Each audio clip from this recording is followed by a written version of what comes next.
what we're watching with Pete right now, even for the biggest Pete Alonso fans in the universe, I don't think anybody could have seen this coming. I don't know how to divvy up the pie here, Gelbs. It helps to an extent having Soto in front of him. Nobody's denying that.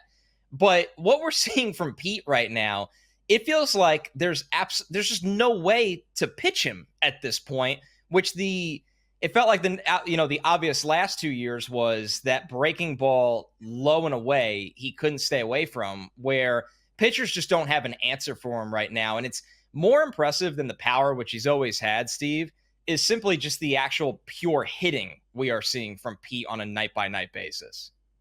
So I'm going to go out on a limb here, and I'm going to be a bit of an outlier, and I'm going to say that Juan Soto has absolutely nothing to do with what we're seeing from Pete Alonso this year, because what Pete has done is unlock an entirely new level of understanding about what he has to do to make himself successful. And I've talked to enough people, Pete, the coaching staff, the teammates, that have said the exact same thing, that Alonso is somebody who always has had this just natural raw power.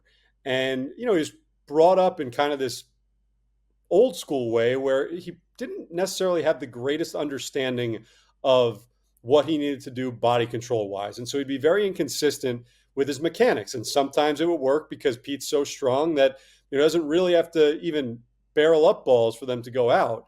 But other times you'd see him lunging at pitches and committing to pitches far too early and just have this inability to recognize balls. And so he'd be swinging wildly over top of these breaking balls down and away.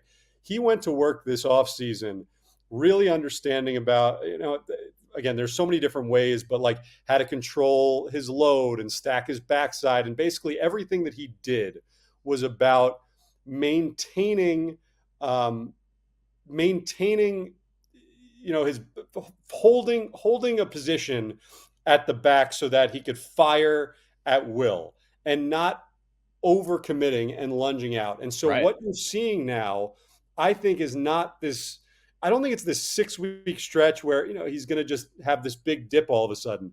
I think now he knows how to hold back, how to let that ball get a little deeper, and recognize the spin on the ball in a way that he never has before.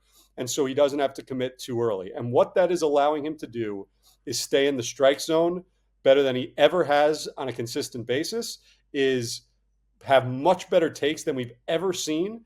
And again, to go back to the point I made about not even having to barrel up balls, Nimmo said something to me the other day about if Pete Alonso is in the strike zone, then almost whenever he makes contact, that ball is going to go. And so is he going to hit 350 this year? Probably not. But I think that there is every opportunity for him to hit 280, 285, 290, walk 100 times, and, hit 45, 50 home runs. I mean, he is in a whole new stratosphere than we have ever seen him before. And I really do believe that this is sustainable. I think this is a new Pete Alonso. And I just think now you're going to see this moving forward as the norm with him. It's remarkable, the transfer. I used that word earlier in the podcast too, but this transformation has been stunning to see.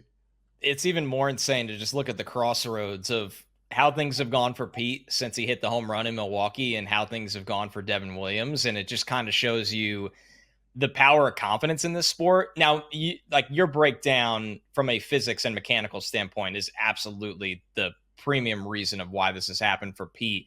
But the comfort level and the confidence and waiting for his pitch has been insane this year.